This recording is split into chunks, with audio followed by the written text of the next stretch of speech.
Hey guys, this is AgentMindStorm, and welcome back to my survival series. Last episode was the Christmas special where we built this little castle over here for our 4 snow lords, Bob, Flaky, Frank, and Henry. Yes, I remembered all the names, and here they all are, of course. We're back in the normal texture pack now because it's not the Christmas special, and it's been almost a month since I made the last episode.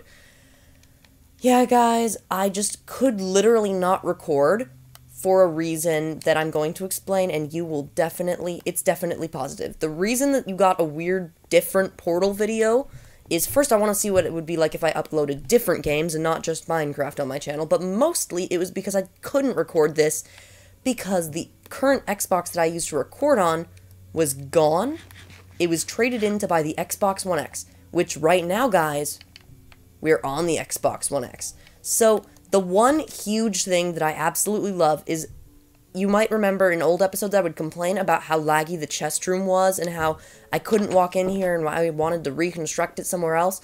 Well, now it's a solid 60 FPS with no frame drops. So, Xbox One X is much better. The game isn't 4K and the recording is still in like 1080p or whatever. So, not much has been improved, but it's definitely still way better than it was originally. Now, also, my house, I have worked on a little bit in between episodes. Oh, and one other thing I did in between episodes while we're out here is I made a path from the main path off to the castle. So now the castle is actually connected to everything else. I just thought that was important and something I kind of forgot to do in the episode, so I decided to do it right then.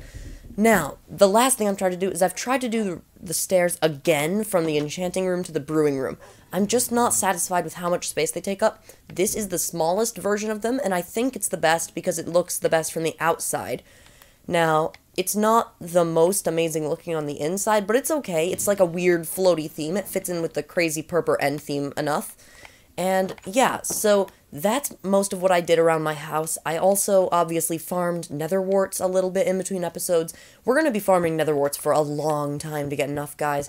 I did not realize just how many netherwarts you would need to make a lot of netherwart blocks, but you need a lot of them, because right now we only have enough to make like 5, and I need multiple stacks of these things. It's going to be a long time before we actually build that right there. We could make the farms for the netherwart a lot bigger, but then we'd have to deconstruct it after too. So this is already a lot of netherwart farm to break when we're done with it. So it's just, the situation is not very good. Okay, actually, let's see how many netherwart blocks we can make from like 5 stacks of netherwarts. So we can make, here it is, 32. That's half a stack. That's actually pretty good for 5 stacks. So now we've got 35, and we just need a lot more. Now, the last thing that I did in between episodes is what we're going to be building off of this episode, and it involves the ocean monument. So let's head through the nether portal tunnel fast place thing here. And yeah, the iceboat tunnel, just thank goodness that they haven't patched this bug on Bedrock Edition. So if we do eventually have to move this world over to Bedrock, I know that they're updating both versions, but I don't think it's going to be permanent. I wouldn't put trust in it. So if we do eventually have to upgrade to Bedrock, then what's gonna, or not upgrade, switch to Bedrock, then we're gonna still have the ice pathways and we won't have to redo them. Now, what I've done in between episodes, guys, is that I finished the mining process. We're gonna equip our elytra before I forget. I finally finished mining all the way down to Bedrock. Also, I fixed this back wall so it's symmetrical now, but that's smaller than mining all the way down from, like, ocean bottom level to Bedrock. That's a huge amount of mining, and I have so much stuff that I don't know what I'll ever do with it. Like, seriously, guys, let me show you these chests.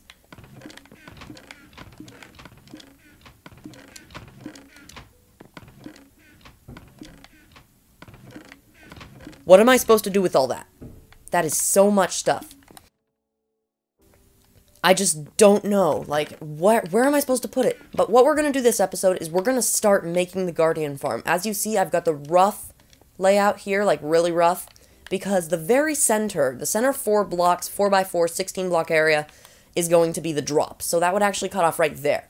So everything from here to there now is going to be water. So this should be like 11 blocks, 1, 2, 3, 4, 5, 6, 7, 8, 9, 10. Okay. So then, as you can see, we're centering it with the trapdoors above, so it's the easiest that way. And we need prismarine. Please tell me I didn't forget all my prismarine. Oh, thank goodness I remember this chest. Okay. I almost thought that I forgot all my prismarine for a second, and that would have been very bad. But, oh, that could have been even worse. I almost just broke my furnace and lost all the coal. Oh, luck. Okay, so let's get out the prismarine, and what we're going to do is first kind of trace the outline of the drop pit. So we need to find the 4 sea lanterns where I line up with... So it looks like this block right here would line up with that, which means that it's going to be like this and this. So like this across 4, and then if we look up the other one should... This is, yeah, this is correct, okay. And then we could put a sea lantern in the corner, and I probably will end up putting a sea lantern in the corner. It's just we don't have enough sea lanterns to do that fully right now. I need to go to the other ocean monument and mine its sea lanterns and dark prismarine more, because we're out of dark prismarine and we're out of sea lanterns pretty much. So either we have to get the Guardian farm running incomplete so that we can actually get the rest of the materials, or we have to just mine from the other one. So obviously our stuff is in the way at the moment, but I think that we can build as much as possible while the stuff is in the way. Actually, the stuff lines up like perfectly with the center, so we should be fine. Now, we want the ring in the middle to be outlined by a ring of prismarine bricks, like this, and then around this is going to be normal prismarine. Now, this is obviously going to go... This was just a bridge I had to build to get out here. So, also, we're building it a layer too high. I have to break the whole thing. Thinking ahead there, me. Good job. Great. That was... We have to break all this now. Okay, let's start with the sea lanterns. Luckily, guys, since we mined all the way down, no mobs will spawn down there anymore because mobs don't spawn on bedrock. I'm like 99% sure that's how it works in all the other versions. So that's how it should work in this one too. I mean, unless it doesn't, which would be bad because then we'd still have creepers spawning down here. But assuming that mobs can't spawn on bedrock like they can't on any other version, then we have basically a no mob spawning zone at the bottom here, which is great. Also, I feel like the bedrock down here is weird. Like, aren't there usually 3 layers of bedrock and then the bottom layer instead of just 1 layer sticking up? Maybe it's just me, though. Oh, another thing I did in between episodes was I lit up all the caves around this area. Like, all the caves that I blocked off with glass, I broke in there and explored them thoroughly. I got every single side path blocked off that I could find, so no mobs should be spawning except guardians within a large radius of us. So that should be great for spawning rates and stuff, and trying to get the spawn rate up, especially in a world that has a mob cap like this. So this is the layer that we should have built the ring out of the first time, and we didn't. Now, this is perfect. Okay, this is the right layer now, so we can actually continue building from here. I can't believe I messed that up, guys. That's such a stupid thing to mess up. The center alignment, so 3, 4, sea lantern, 1, 2, and the beds are in the way. Okay, this bed's just gonna, I guess, have to go away for now. I originally had 2 beds here so that multiple people could work on it at the same time and still sleep and have spawn points and stuff. But, I mean, we don't really need the digging platform here. We're gonna need to move this platform somewhere else, like with all our chests, because there's just no room for it here, to be honest. Like, there's no room at all for anything here. And it's just, it's annoying that I made the base area with all the stuff in it in the middle. I really shouldn't have done that. I just didn't think ahead, basically. That's the moral of the story. I did not think ahead today. I was thinking of what would help me at the moment and not what would help me in, like, a few episodes' time. And that's come back to really hurt me, hasn't it? I guess that's how you learn. So let's go down with our elytra here and actually grab the stuff at the bottom down here. Oh. I actually died in between episodes by accident. As you can see, I'm back to level 10 from like 70-something. It's kind of sad, actually. Basically, the elytra speed was normal and like it shouldn't have been a lethal distance, but it was because of a glitch. Honestly, bugs are so annoying. I hate bugs. Bugs are just the worst. Especially when they kill you and make you lose all your stuff. To be completely honest, I think they should do more bug fixes on Console Edition, because they're almost reaching Bedrock Edition territory of the amount of bugs that they have, which is not a compliment. Now, something else though, Bedrock Edition is approaching this version's non-bugginess, and it's great because there was 1.2.10 for Bedrock Edition fixes so many bugs, but most importantly, it makes the game feel better on a controller. What they did is they did something that I actually reported the bug for, and I assume other people did too. I have no way of knowing if other people reported it, but I know at least I reported it, which was when you pressed buttons, it didn't actually, like, register that you pressed a button until you released the button on the controller. So that was terrible for the hotbar, because you'd press it and it wouldn't switch, and then you'd release it and it would switch, it was just annoying, to be honest, and I'm glad they fixed it. It's definitely better now that they fixed it. I just wish that they had fixed it a lot sooner, so that, like, controls wouldn't have felt weird for months after the launch. And basically, guys, I'm just glad that Bedrock Edition is getting better. And something else that I'm personally helping do, I am actually developing a resource pack. You might have seen it on MCPEDL, the Minecraft download website sharing thing. Basically, I published a pack called Java Sounds and Liquids for Bedrock Edition, which changes everything, like the liquids, lava and water, and just a few other random things too, to look like Java Edition, which also looks like Console Edition, so it looks more like it used to instead of the weird water shaders that Bedrock Edition has at the moment. And now I'm actually going to be updating the pack in like a few days, because I've been working on it, and I'm adding the nether brick texture from Java Edition and Console Edition. Anything that I say from Java Edition is also from Console Edition, since Console follows the way that Java updates.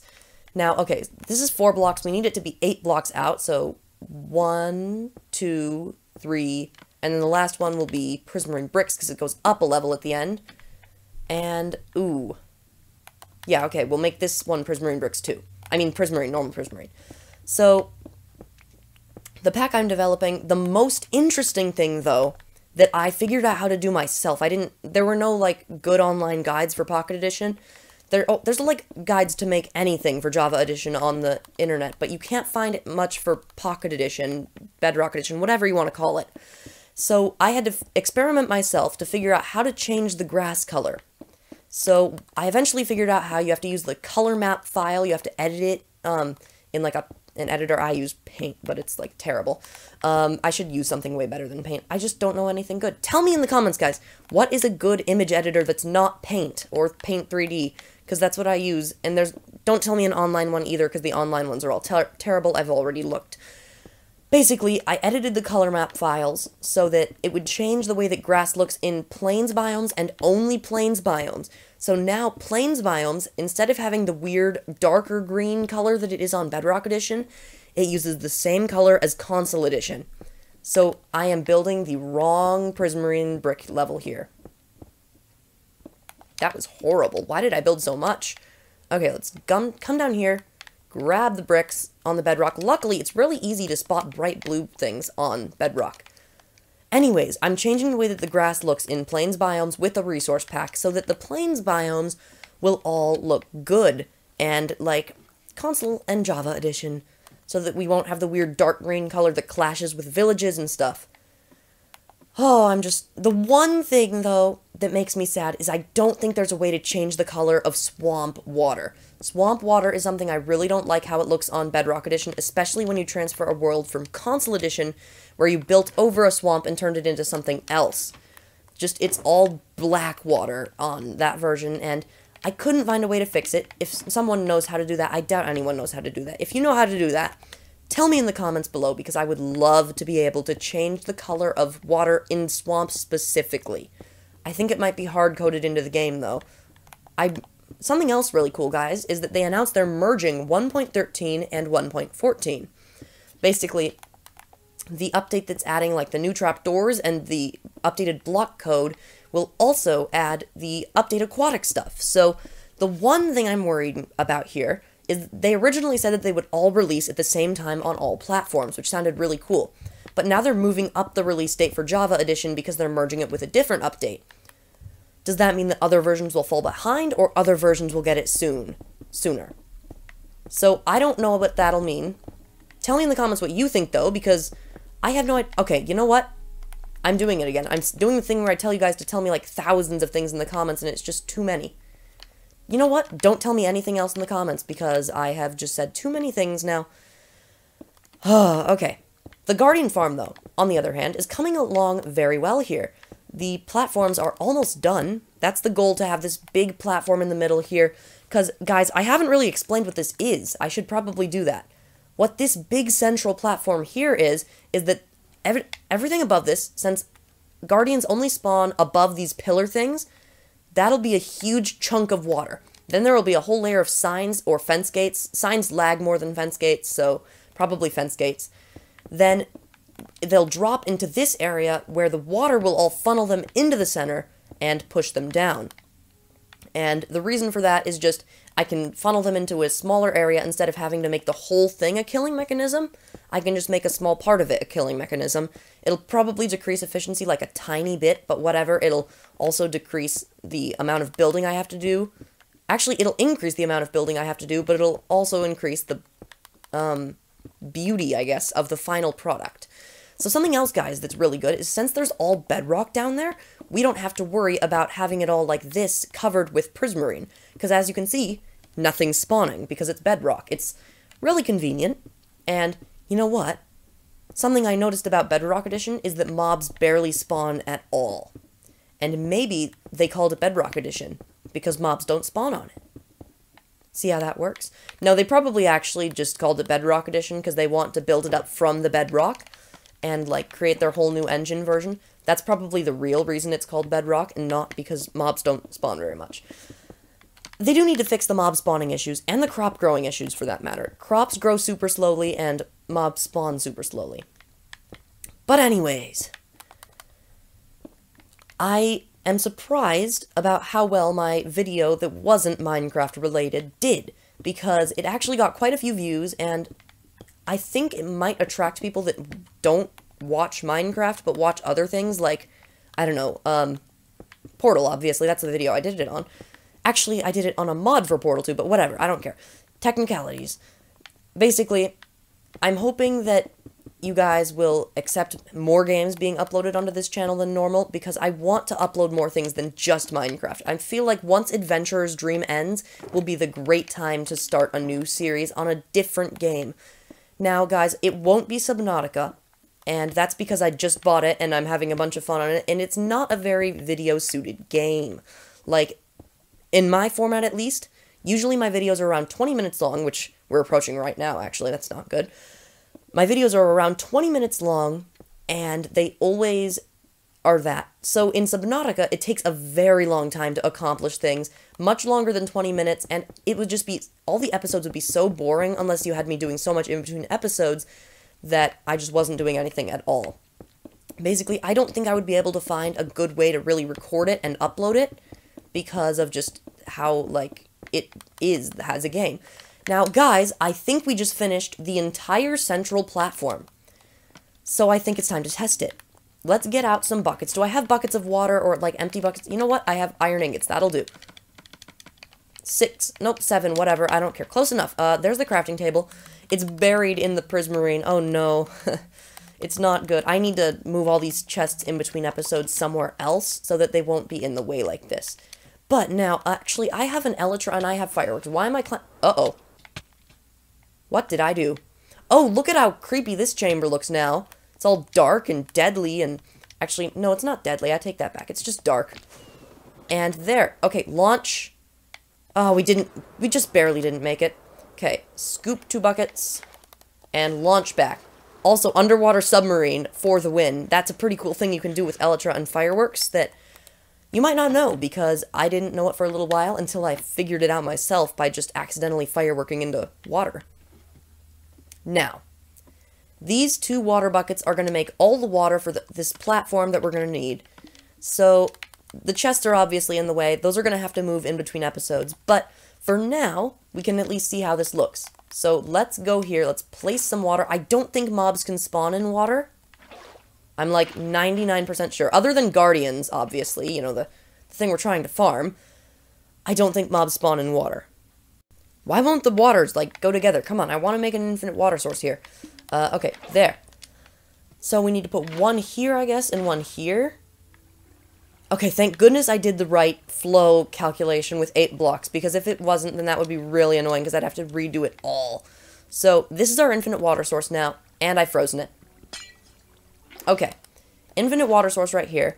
Now that's not actually where we're going to have all the water in the end, because we want it all up here, obviously. But it's just, I need to take off these Frostwalker boots. These Frostwalker boots are so annoying. And do they not merge like that? Oh, that's annoying. They don't merge by themselves, so we actually have to place every single block. Okay, guys, I'm going to do a quick little mini time-lapse here of just placing the water, because I don't want to spend another 5 minutes on this.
That took longer than I would have preferred it to, at least on my end. For you, it was like a minute or so.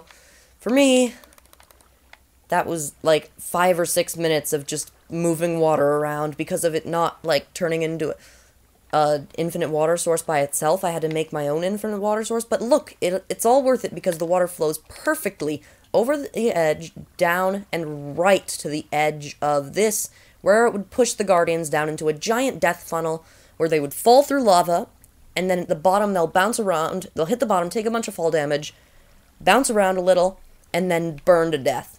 And that will drop cooked fish, which is the best fish, obviously, because why would you have fish if it isn't cooked?